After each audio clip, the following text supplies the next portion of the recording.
श्रीराम समर्थ.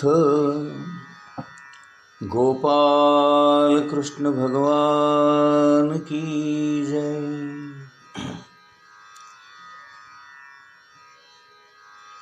मी आणि माझं हे जेव्हा सुटतं,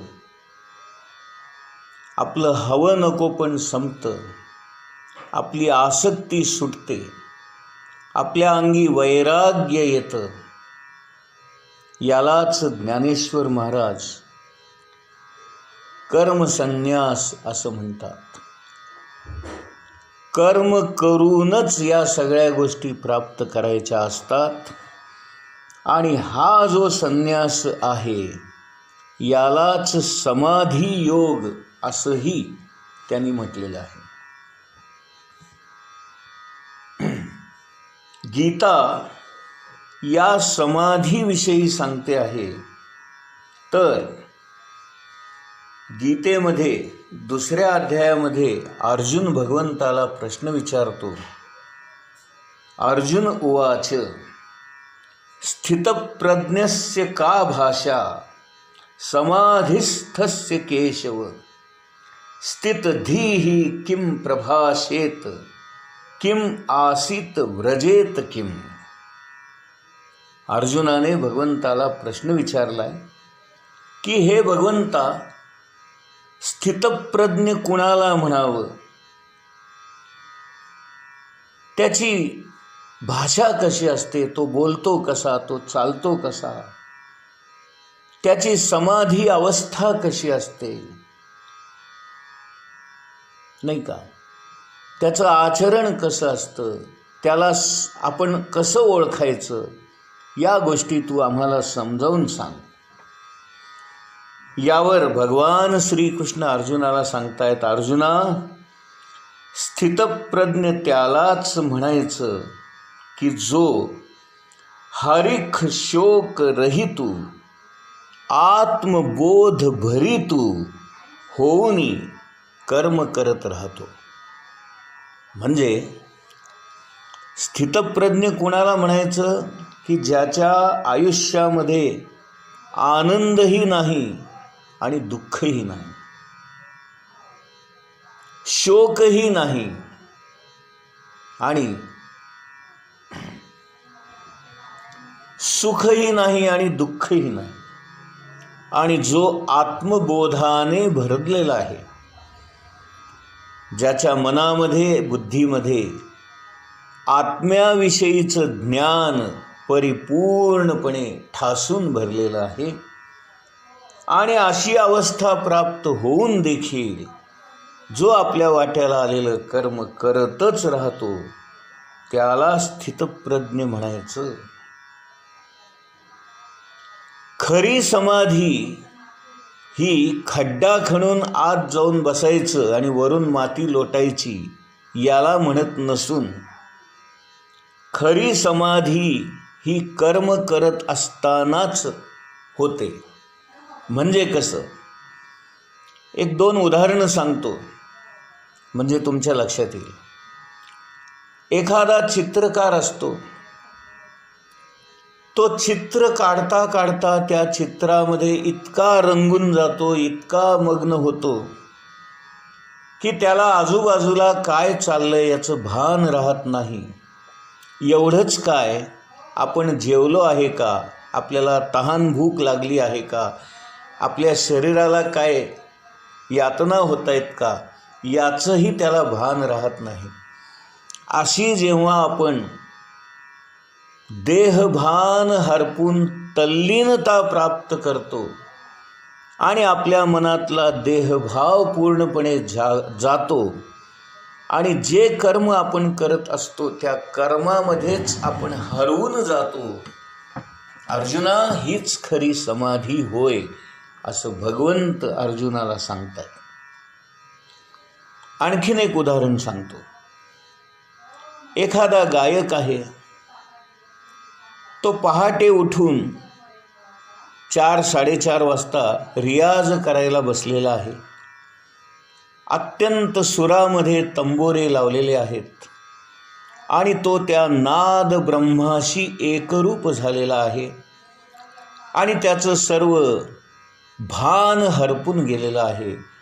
तो जे काही गाणं म्हणतो आहे त्या गाण्यामध्ये तो इतका तल्लीन होऊन गेलेला आहे की त्याला जगाचं आणि आपल्या शरीराचं देखील भान राहत नाही. त्याचा देहभाव नाहीसा होतो आणि त्याचा आत्मभाव जागृत झालेला असतो. अर्जुना, हीच खरी समाधी होय. आणि म्हणून आपल्या वाट्याला आलेलं जे काही कर्म आहे ते अत्यंत तल्लीनतेने करणं, अत्यंत मनापासून करणं, अत्यंत भावपूर्ण करणं आणि उत्तमात उत्तम करणं हीच खरी समाधी होय.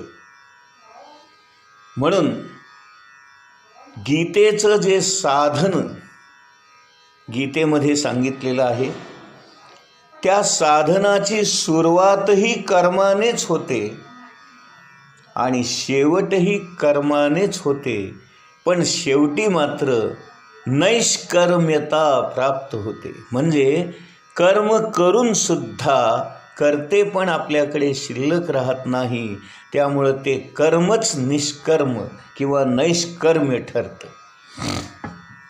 गीता अशा प्रकारचा ज्ञानप्रधान संन्यास सांगत असल्यामुळे ज्ञानी पुरुषाचं वर्णन गीता आपल्याला करताना म्हणते की जो ज्ञानी पुरुष असतो तो कर्म करूनच नैष्कर्म्य अवस्थेला पोहोचतो. कर्माच्या ठिकाणी तो अकर्म पाहतो आणि अकर्माच्या ठिकाणीच तो कर्म पाहतो. असाच पुरुष ज्ञानी असतो आणि सर्व मनुष्यांमध्ये तो शहाणा असतो. तोच योगी असतो आणि तोच सर्व प्रकारच्या गोष्टी करणारा असतो. त्यानेच सिद्धी प्राप्त केली असं आपण म्हणतो. म्हणून सिद्धी प्राप्त करणे, संन्यास अवस्था प्राप्त करणे, समाधी अवस्था प्राप्त करणे किंवा नैष्कर्म्य अवस्था प्राप्त करणे ही नावं जरी वेगवेगळी असली तरी अवस्था किंवा स्थिती एकच आहे, हे ज्ञानेश्वर महाराजांना इथे सांगायचं आहे. ते म्हणतात, दृष्टीने द्वैत संबंध शून्य होणे, क्रियारहित होणे आणि ज्ञान घन होणे हीच आत्मस्थिती आहे आणि त्याचीच ही वेगवेगळी नावे आहेत.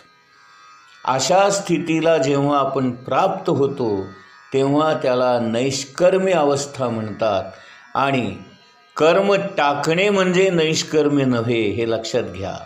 मी काहीच कर्म करणार नाही असं म्हणणारी माणसं नैष्कर्म्य अवस्थेला पोचलेली नसून ती आळशी आणि कामचुकार असतात, झोपाळू असतात, अंगचोर असतात. त्यांना मेहनत नको असते, त्यांना कर्म करायचं नसतं, त्यांना कर्म टाळायचं असतं आणि म्हणून ते काहीतरी अशी कारणं सांगत असतात, काहीतरी निमित्त शोधत असतात, काहीतरी सबबी सांगत असतात. अशा पळपुट्या लोकांना आपण जवळ करू नये. आता या स्पष्टीकरणातलं एक गूढ रहस्य मी तुम्हाला सांगतो, ते आता समजून घ्या. जर सर्व कर्म किंवा सर्व क्रिया या शरीरामार्फत घडत आहे असं आपल्याला दिसत असून सुद्धा आत्मा हे सर्व करतो असं आपण मानतो किंवा म्हणतो, हा आत्म्यावर आपण घेतलेला एक प्रकारचा आळ आहे. आणि म्हणून शरीर किंवा शरीराचे अवयव, इंद्रिय काम करत असतात, डोळे पाहत असतात, नाक वास घेत असतं, कान ऐकत असतात, पाय चालत असतात, हात देण्याघेण्याचे व्यवहार करत असतात. म्हणजे शरीरामार्फत, इंद्रियामार्फत आणि शरीराच्या अवयवांमार्फत काम चालू असतं. मग आत्मा हा अकर्ताच असतो. या अर्थाने त्याला नैष्कर्म्य असं म्हणतात. हे समजून घ्या. नैष्कर्म्य म्हणजे मी काहीच काम करणार नाही असं नाही. शरीर काम करतंय पण त्या शरीरातला आत्मा काहीच करत नाही, या अर्थाने नैष्कर्म्य अवस्था आहे असं इथं ज्ञानेश्वर महाराज आपल्याला समजून सांगतात. ते म्हणतात की कर्माची जाणीवही नाही म्हणून कर्मसन्यास या अवस्थेलाच समाधी अवस्था असं म्हणतात. कारण कर्म घडत असताना, कर्म होत असताना सुद्धा आत्मबोध संपन्न पुरुषाचं समत्व बिघडत नाही. गीतेला हाच समत्व योग अभिप्रेत आहे आणि यालाच सिद्धी अवस्था असंही म्हणतात. कारण याच्या पलीकडे जीवाला कुठेही जाणे नाही, येणे नाही, नाही का. ज्याप्रमाणे एखादं देऊळ बांधलं की शेवटी कळस बांधतो आणि कळसाच्या वर कलश ठेवला म्हणजेच कळस बांधून झाला म्हणजे त्या देवळाचं बांधकाम पूर्ण झालं, हे जसं मानतात त्याप्रमाणे आता काहीच करायचं जेव्हा शिल्लक राहत नाही त्याला नैष्कर्म्य अवस्था म्हणतात. याचा अर्थ आपल्याला जे काही अपेक्षित होतं, जे काही अभिप्रेत होतं ते सर्व कर्म आपल्याकडून घडलेलं आहे. देऊळ बांधून झालेलं आहे, शिखरही गाठलेलं आहे, आता काही करायचं शिल्लक नाही, याला नैष्कर्म्य अवस्था म्हणतात. आणखीन एक उदाहरण सांगतो म्हणजे तुम्हाला पटेल. नदी वाहते आहे, ती समुद्राला मिळाली की ती नैष्कर्म्य अवस्थेला पोचते. पण समुद्राला मिळेपर्यंत तिला कर्म करावं लागतं, तिला वाहावं लागतं, नाही का. आणि म्हणून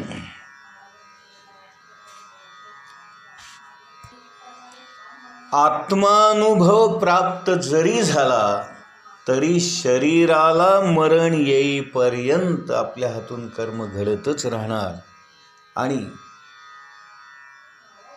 कर्म करता करताच आपण नैष्कर्म्य अवस्थेला पोहोचतो. यालाच परमसिद्धी असं ज्ञानदेव म्हणतात. ज्ञानेश्वर महाराजांनी ज्ञानेश्वरीमध्ये 5 प्रकारची कर्मे सांगितलेली आहेत. नित्य कर्म, नैमित्तिक कर्म, काम्य कर्म, निषिद्ध कर्म आणि प्रायश्चित्त कर्म. यापैकी काम्य कर्म आणि निषिद्ध कर्म ही आपण करायचीच नसतात म्हणून यांचा प्रश्नच येत नाही. आपल्या हातून जर काही एखादा अपराध घडला असेल, चूक झाली असेल तर त्याच्यासाठी प्रायश्चित्त घ्यावं लागतं म्हणून कधीतरी आपल्याला प्रायश्चित्त कर्म करावं लागतं. म्हणजे 5 पैकी ही जर 3 गेली तर राहिली नित्य आणि नैमित्तिक कर्मे.